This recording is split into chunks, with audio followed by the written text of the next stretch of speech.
हम लोग वहाँ पे थे, आपने खुद से वो लाइव सारा देखा है वहाँ पे क्या, और उसमें मेरा क्या रोल रहा है वो भी आपने देखा हुआ है।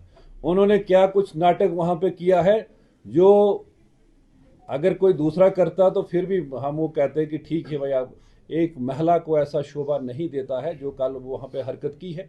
उसमें हमारे 3 लोगों को जिनको इंजरीज हुई हैं, जिनको उन्होंने मारपीट उनको की है, और जो एलिगेशन लगा के, यानी उन्होंने, अब मुझे जो जानकारी मिली कि वो 3-4 दिन पहले एडवांस उन्होंने थ्रेट दे रखी थी कि कोई इस एरिया में आए तो यहाँ पे इनाग्रेशन करे। मैं विधायक हूँ उस एरिया का, एक एमएलए पूरी कॉन्स्टिट्यूंसी में कहीं भी जा सकता है, इनाग्रेशन कर सकता है।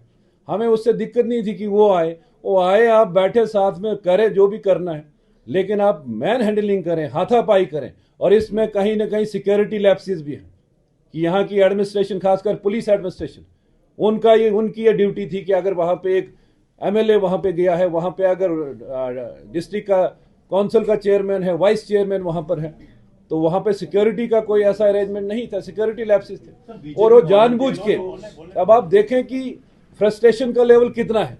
मैंने कल भी कहा था कि जिस पंचायत के लिए सड़क बन रही है, जो 95% मुस्लिम पॉपुलेशन है, और उनको ये था कि हम जी ये दिखाएंगे कि ये सारे के सारे वो सीन आपने खुद देखा है, वो दृश्य आपने देखा है कि जो हजूम लोगों का मेरे साथ जो चल रहा था वहाँ पे, और मैं खुद देख के परेशान था कि इतने लोग, और वो मन से थे, मतलब वो बिल्कुल दिल से आए हुए थे। बड़ी खुशी थी, एक्साइटमेंट थी कि हमारा रोड आज यहाँ पे शुरू हो रहा है। हम चाहते हैं कि यहाँ की डेवलपमेंट हो, विकास हो, लेकिन इस तरीके की राजनीति हमने पहली बार देखी, और खासकर एक महिला, जो अच्छा नहीं लगता है। हम किस परिवार से हैं, कैसे क्या परवरिश हुई है, संस्कारी लोग हैं, हम इन बातों पे नहीं जाना चाहते हैं।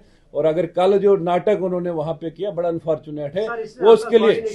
उसके लिए हमारे वर्कर्स जो हैं, जिन पे उन्होंने हाथापाई की है, उन्होंने एप्लीकेशन रात को ही दे दी, यहाँ पे पुलिस में दी है। और मेरी पुलिस एडमिनिस्ट्रेशन से ये कहूँगा कि फौरी तौर पे कि उन पे एफआईआर लगे, उसकी प्रॉपर इंक्वायरी हो कि किसने ऐसा सब कुछ करवाया, ये षड्यंत्र क्या था कि कोई पहले से हम स्कीम सेट करें, घर से कैंची लेके आ जाएं तो एक नारियल भी जेब में डाल के कि चलो हमने कहा करो जो कुछ कर रहे, लेकिन ये कौन सा तरीका है कि आप मैन हैंडलिंग कर रहे हो, वहां पे किसी को थप्पड़ मारे, और एक लेडी हो के, डीडीसी हो या कुछ राजनीति में कुछ भी हो। पहले तो ये चीज होनी चाहिए कि हम लोग पहले सभ्यता है कि भाई हम इस मामलों में कभी भी, मैं यहाँ 14 साल से राजनीति कर रहा हूँ, और कल ये कह रहे थे कि नहीं जी इसको किसने बुलाया है, मुझे बुलाया नहीं, मुझे लाया गया है यहाँ पे, और बड़े बड़े दिग्गज यहाँ पे जो थे उनका हश्र क्या हुआ है, तो ये फिर अब क्या है वो खुद ही जान सकते हो। 2014 में हमने यहाँ पे इलेक्शन जीता है, 2024 में यहाँ से लोग वोट करते हैं तो तभी जाके, उन्होंने भी तो ट्राई की, वो भी तो लड़े, कितने वोट लिए। अब अगर इतने लोगों की फिक्र होती या लोगों में उनका इतना होता, उन्होंने कहा कि जी लोग बाहर से लेके आए हुए थे, कोई बाहर से नहीं, साहब कास्तीगढ़ के लोग थे, और उसमें 90% लोग जो जाडान पंचायत के थे, वो आप कंफर्म कर लें पूरी वीडियो में देख के, वहां पे बाहर से लेके हमको लड़ाई के लिए गए थे। पहले अब क्योंकि एक प्रोटोकॉल का भी एक सिस्टम रहता है, प्रधानमंत्री ग्राम सड़क योजना जो सेंट्रल प्रोजेक्ट्स में, उसमें आप उस प्लेट पे नाम पढ़ लेना, वो मैंने नहीं लिखे, वो एक सेट प्रोसीजर है कि वहाँ एमपी का नाम रहेगा, वहाँ उसके बाद जो इधर का कंसर्न मिनिस्टर होगा उस डिपार्टमेंट का होगा, डीडीसी अगर चेयरमैन यहाँ अगर एग्जिस्ट करता है तो चेयरमैन होगा, और एमएलए होगा, उससे नीचे नहीं है। वो ठीक है साथ में रहे, लेकिन वो बनता ही नहीं है। आप कहीं भी पूछे, उनकी इनागुरेशन डॉक्टर जितेंद्र सिंह जी ने की है, और वहाँ ये डिसाइड हुआ था, ऑनलाइन जितने भी एमएलए जुड़े थे, कि वर्चुअली इनकी इनागुरेशन हुई है, जब काम शुरू होगा तो एमएलए वहाँ पे जाके काम को शुरू करवाएंगे। तो मैं घर से ही कैंची लेके जाऊंगा, नहीं जी मैंने ही वो काटना है, ये करना है, तो वो बड़ा it was totally pre planned. और जो आप एक वीडियो देखेंगे उसके लड़के की, उसने धमकी थ्रेट वगैरह भी, वो तो मुझे अभी दिखाया इन्होंने, 3-4 दिन पहले कहीं धमकी दी है कि वो आके दिखाए जी इस एरिया में कैसे करता है, वो तो प्लानिंग से आए हुए। सर यही जानना चाहूंगा, एक कश्मीर विधायक का काम है, एमएलए का काम है कि वो अपने एरिया को कितना डेवलप कर सकता है, उसके लिए दिन रात वो मेहनत करे। अब कौन कितना करता है उस पर निर्भर करेगा, कौन कितना करता निर्भर करेगा। अब वो डाइजेस्ट किसी को नहीं हो रहा है कि भाई ये क्यों इतने काम यहाँ पे हो रहे हैं। मैंने सुना कि बोलते हैं दूसरे एमएलए नहीं करते हैं। भाई दूसरे जिधर हुआ ही नहीं होगा कुछ तो क्या करेंगे। अदरवाइज ये गाइडलाइंस में है और ये एमपी की डायरेक्शन है कि जहां जहां भी वर्चुअल हमने कर रखा हुआ है वह उसके बाद जब शुरू काम होगा एमएलए वहां पे जाएंगे। वहां पे बड़े सारे लोग कर रहे हैं, लेकिन एक तो पब्लिक सपोर्ट कि भाई न केवल कास्तीगढ़, आप देखेंगे असर एरिया में हमने किया तो सैकड़ों की तादाद में लोग उभरे हुए थे। मरमत में उधर गए तो लोगों की हजूम वहां पे था।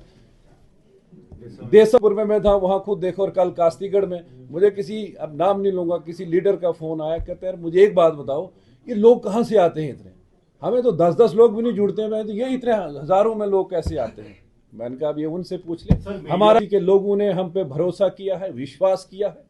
यहाँ 35,000 वोट दे के सारी पॉलिटिकल पार्टीज इकट्ठा होके, ये लोग तो इंडिपेंडेंट थे कि शक्ति परिहार को हराने के लिए इंडिपेंडेंट की चलो हम कुछ वोट हम काटें, लोगों ने बिल्कुल नहीं सुना। सारी पॉलिटिकल पार्टीज इकट्ठी, उसके बावजूद भी लोगों ने हमें यहाँ पे जिताया है और हम पूरे तन मन से इस कॉन्स्टिट्यूंसी के लिए काम करेंगे। आप देखेंगे आने वाले टाइम में और ज्यादा इनॉग्रेशन होंगी और पूरे तामझाम से होंगे, आप चिंता मत करिए। इन लोगों की राजनीति वही है, जब चुनाव आता है उस टाइम भी इनका वही रहता है, हिंदू मुस्लिम की जी। अब इसको खतरा हुआ, बीजेपी से खतरा, उससे खतरा। मैंने कल भी जब उसके बाद जब लोगों को मैंने एड्रेस किया, वहां पे बैठ के हमने प्रोग्राम जो रखा था कि कोई ये बता दे, वो हिंदू हो मुस्लिम हो, कि जो केंद्र सरकार की जो नीतियां हैं, जो स्कीम्स हैं, कहीं उसमें किसी के साथ कोई भेदभाव हो तो हमें बताइए। और आज तो वो जाडान जैसी पंचायत जहां 95% मुस्लिम वोटर है, पॉपुलेशन है, मैं तो वहां इलेक्शन में जा भी नहीं सका, हमारा तो कोई कार्यकर्ता भी नहीं, लेकिन उनकी एक्साइटमेंट को देख के उन्होंने कल ये रियलाइज किया कि नहीं, बीजेपी किसी से भेदभाव नहीं करती है।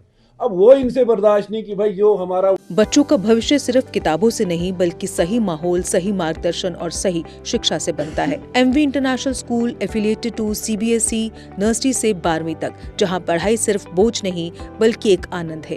प्रेप स्कूल की विशेष पहचान इंग्लिश फोनिक्स आधारित शिक्षा, बच्चों के लिए आकर्षक किड्स टॉय रूम, लर्निंग के साथ फन अम्यूजमेंट पार्क फैसिलिटी, जोशपूर्ण और प्रेरक गतिविधियों पर आधारित कक्षाएं, क्वालिटी एजुकेशन का भरोसा, 18 से अधिक एजुकेशन एक्सीलेंस अवार्ड्स, अनुभवी शिक्षक और आधुनिक शिक्षा प्रणाली, safe and reliable transport, 47 school बसें, सुरक्षित पिक एंड ड्रॉप सुविधा। यहाँ हर बच्चा सीखता है सोचना, समझना और आगे बढ़ना। Admission open nursery to class 12। आज ही अपने बच्चे का सुनहरी भविष्य सुरक्षित करें एमवी इंटरनेशनल स्कूल के साथ। एमवी इंटरनेशनल स्कूल, जहाँ शिक्षा बनाती है कल के लीडर्स। जम्मू कश्मीर की खबरों के लिए जुड़े रहिए जीके अपडेट के साथ।